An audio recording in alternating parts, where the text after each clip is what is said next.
This is the Lone Crater YouTube. We hope this video helps. You start by confirming model compatibility and port types. Xbox S/X or 1 and your JVC TV must have an HDMI input.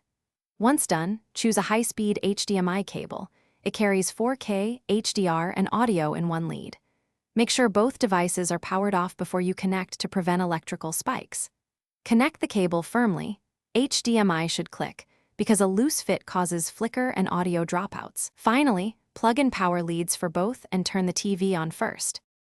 Now you plug the HDMI into the Xbox HDMI OUT and choose the matching HDMI in on the JVC. Once connected, power the Xbox on and use the TV remote to cycle inputs until you see the Xbox startup screen. This ensures the TV is reading that port. If you get no picture, try a different HDMI port or cable to isolate faults. After the image appears, navigate Xbox display settings to match resolution and refresh rate, so visuals are crisp and stable. Finish by tuning display and audio. On the Xbox, go to Settings, right arrow General, right arrow TV and Display Options, and choose the resolution and HDR that your JVC supports so colors and motion look correct.